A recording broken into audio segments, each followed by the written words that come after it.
Today's video, we are going to answer a question we recently received from someone, which is, what is the difference between the guaranteed interest rate and the dividend rate with a whole life insurance policy? We'll cover the following. Firstly, we'll go over how it works.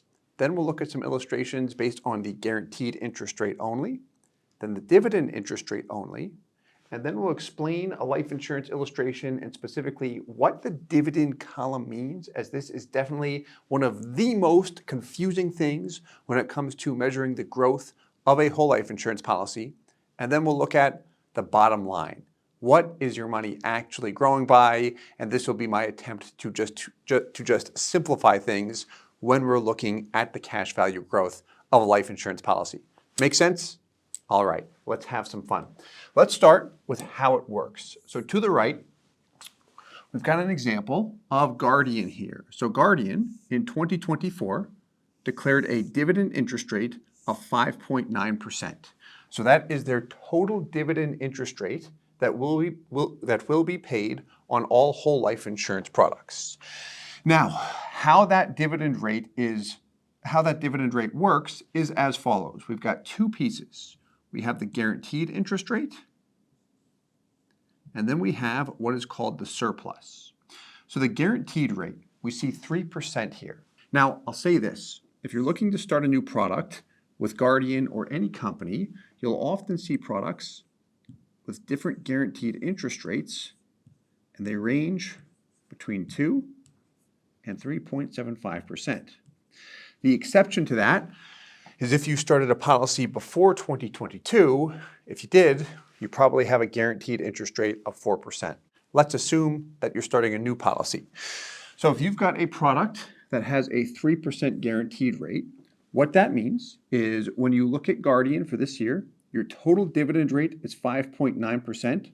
The floor is 3%, meaning if Guardian has a horrible year, they don't generate any profits, they're unable to pay any extra money back to their policyholders, you contractually have a guaranteed cash value interest rate of at least 3%. So no matter what happens, you're still going to get that guaranteed rate. That's guaranteed up until the age of 100. Then you have what is called their surplus rate. Now, you won't see this actual term. This is a term that I use just to try and explain this a bit better. Here's what you'll see from an insurance company. If you Google search Guardian's 2024 dividend interest rate on whole life insurance policies, you'll see 5.9%. If you get a whole life insurance product that has a guaranteed rate of 3%, that means the difference between those two, 5.9% minus 3%, is 2.9%. That's the surplus rate. Here's what I'll say about this.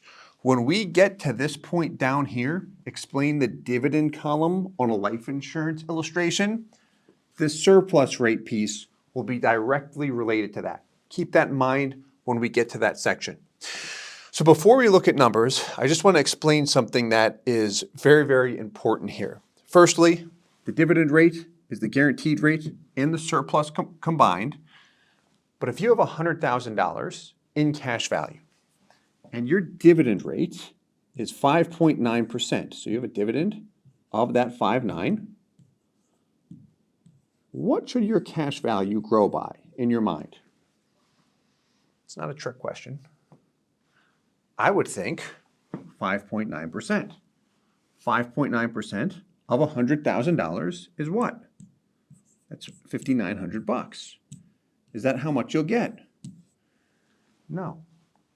You'll never see that happen. I wish, but it's not how it works, unfortunately. And the reason why is because anytime we see a dividend rate on a whole life insurance policy, and this is the case with all life insurance companies, that is always a gross rate that is applied to your policy after the insurance company backs out the expenses for the whole life insurance product. So we'll cover this in more detail when we get down here, the bottom line, which we just want to see the net rate or the net dollar amount specifically. So let's get into detail. Let's get into the details here. we're going to look at illustrations, and first we'll look at the guaranteed interest rate only. So what we've got here is a life insurance illustration from Guardian, and what we'll start with are the guaranteed values. Top left, what do you see? Guaranteed. That represents your guaranteed cash value. The values we see down here assume that the insurance company is only going to pay the guaranteed rate of 3%. This illustration and these numbers also assume that the insurance company charges the maximum amount they can, so they charge you the highest dollar amount possible for the cost of insurance. So this displays an absolute worst case scenario, which no one wants. You can tell I was not an art major in college. But my point is, this shows a worst case scenario. So if you're very conservative, this is nice because you can see if everything goes south from day one forever, I'm guaranteed at least this, which is nice for some people. Then we've got non-guaranteed current. Current represents the current dividend interest rate, which we just hit on, 5.9%. So this reflects numbers and what the policy will grow to if the dividend holds steady at 5.9% forever, which there's a very, very high chance that will not happen because dividend rates are declared every year, and if we look at them over time, they do adjust up and down gradually. But this illustration is based on the current dividend rate, and the intermediate values you see to the far right assume a rate in between the guaranteed rate and current rate. We don't have to look at that one in this video. So let's start with the guaranteed values only. We're going to look at this illustration. We're going to simplify it on Excel. Here we go. So as we look at this guy, what do you see? Exact same values we just looked at. We just have some nicer colors here, in my opinion. So here's your annual funding, $50K per year for 6 years. You get a total of $300,000 in.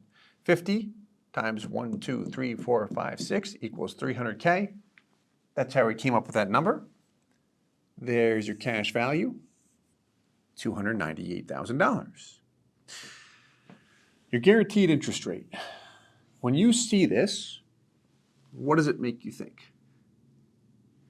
If I'm new to this, it would make me think that I am going to get 3% on this cash value. Is that the case? It's not. Remember that one, the dividend rate is a gross rate, but the same is true when it comes to the guaranteed rate. And we want to see what? The net return. So here, when we look at the net return, this is just the yearly rate of return, the yearly growth on your cash value. And we're looking at the guaranteed values here, so an absolute worst case scenario. The first year, you're negative 11.65%. Sound like a good deal? Probably not. However, you do get this life insurance too. Keep that in mind. But why is it negative? Well, the reason why is because you paid $50,000 and you have just over $44,000 in cash value. That's less than what you paid in, which is why the net return is negative.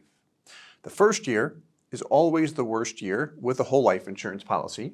With this particular policy, the minimum premium is $5,000. That's where the bulk of that first year hit goes. The insurance company will overcharge us for the premium in the first year. And then with this product, beginning the second year, you see it start to come back to cash value. The majority of it, we're just about a wash, and then it gets stronger and stronger each year. But when you look at those net returns on a yearly basis, does it ever hit 3%? No. Tops out a little bit more than 2.5%. Why is that? Remember that the interest rate you see advertised from the insurance company is not the net, but it's the gross rate.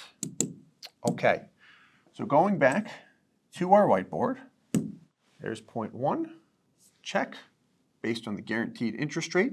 Our question was, what's the difference between the guaranteed interest rate and the dividend rate? Let's look at that same illustration, but based on the dividend rate.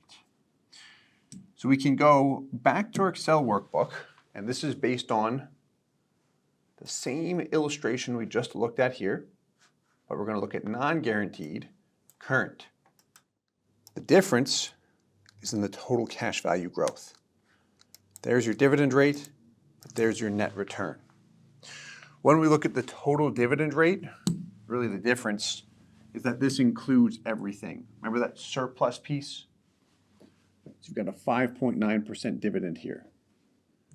The guaranteed rate is 3%. Then you've got the declared surplus, 2.9%. Add the two together, you get the total dividend, 5.9%. What you have to do, though, is back into the surplus. The company gives you this, the dividend. They also give you what the guaranteed rate is. So what I do is take the dividend, subtract the guaranteed rate from it, and that's where I know the surplus piece. Again, this is going to tie together in a little bit. Looking at the dividend rate, though, 5.9% forever. Here's your net return. Does it ever hit 5% or 5.9%? No. Peaks out or peaks at a little bit more than 4.4%. Now, I'll add this. This is one of the most conservative products with Guardian. There are illustrations we can run that show a net return a little bit more than 5.25%. So you can see much stronger policies in terms of a net growth rate. But regardless of how strong that policy is, you still won't see it hit the 5.9% dividend rate. Why? Gross rate. That's the main reason why. So whenever we're crunching the returns, if you're doing that with your cash value, what I would recommend not doing is taking your cash value and multiplying it by the dividend rate, because we won't see it grow by that much. What I like to do is look at an annual statement that I have from last year, look at how much I paid in, then look at this year's annual statement, and the difference is my total cash value. I hope that made sense. Anyway, let's continue on.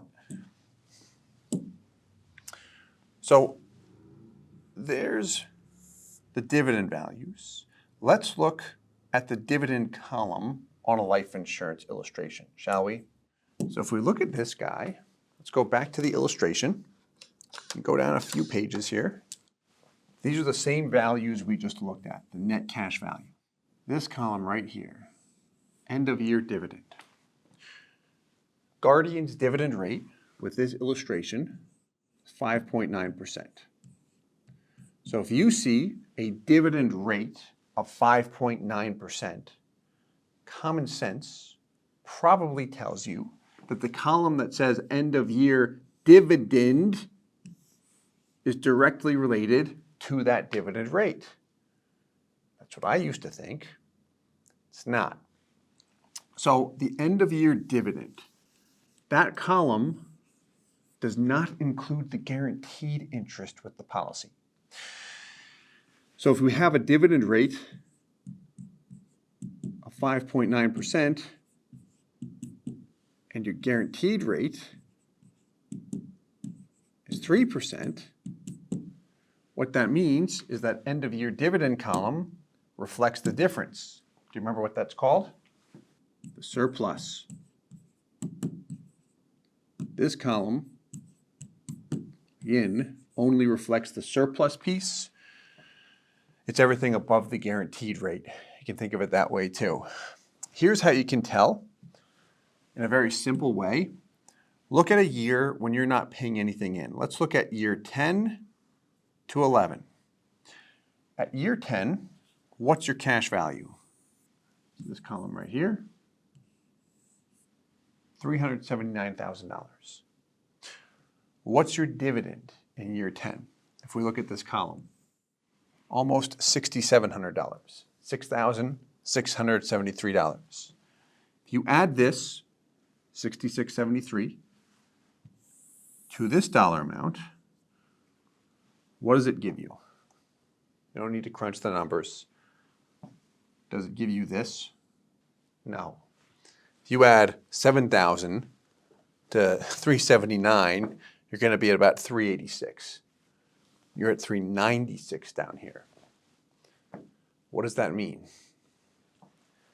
That means this did not reflect all of the growth in your policy. Again, the guaranteed portion is missing from this column. So the dividend column only reflects the surplus piece. It does not reflect the guaranteed interest.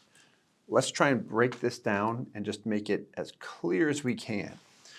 So what we've got here, guaranteed values. This is without any dividends.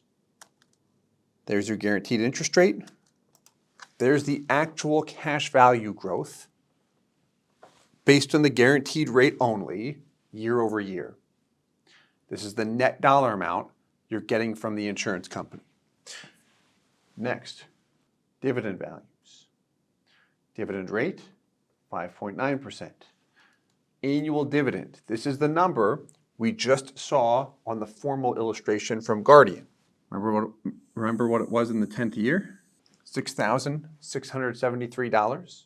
That's what this is showing. It's that same column. But watch this. See up top? Not on the illustration. This column here, it's not. What's your growth that particular year? $16,000 and change. Almost another $10,000. The difference is coming from over here. The guaranteed interest. There's even more that goes into it, but my point is, I want the net growth here, which I don't see on the illustration. Now, some insurance companies will allow you to add an additional report that has this or something similar, but this can cause confusion, especially when you look at it up front. Like, look at the first 3 years. The dividend is higher than the actual growth. Meaning, year 2, the dividend shows you 2186. You're going to get a statement from the insurance company that tells you you got 2186 in dividends. But your cash value only grew by 1247. It's confusing, isn't it? The reason why it shows this, what the insurance company would say to us is, we gave you a 2186 dividend. However, we also charged you for the life insurance, and after that charge, you had a net of 1247. Your response might be, where do you show those charges?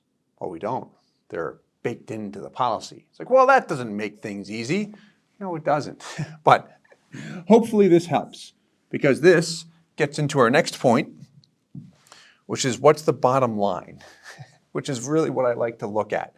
So the bottom line here, how much money did my policy grow this year? We'll also look at the total growth. Here's what we can do. We can look at the year-to-year cash value growth, which is what we just looked at.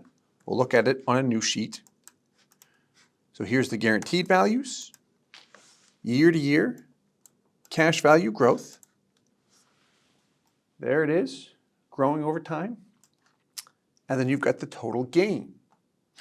The total gain represents how much money you've gained since you've started the policy.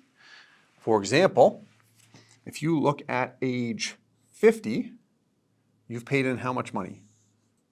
$300,000. You did it over the first 6 years, and then you stopped. How much do you have? $336,000. Everything above what you paid in, the $300,000, represents your total gain, the $36,000 and change. This is based on the guarantees. You can do the same thing with the dividend values. There we go. So you've got the year-to-year cash value growth and then the total gain. Year-to-year is good if you said, hey, what did I earn in total interest or dividends from the insurance company this year or last year? What I would not do is pull the annual statement and say, the company said you earned $2,100 in dividends. Like, no, if somebody told me that and I found out it was more or less, I'd be like, okay, this isn't adding up to me. So I wouldn't show you the statement from the company. I would, because they would do that, but I would say, the statement doesn't show the accurate number. Here's what you earned last year. When you were 50, so 49 to 50, your policy grew by almost $17,000.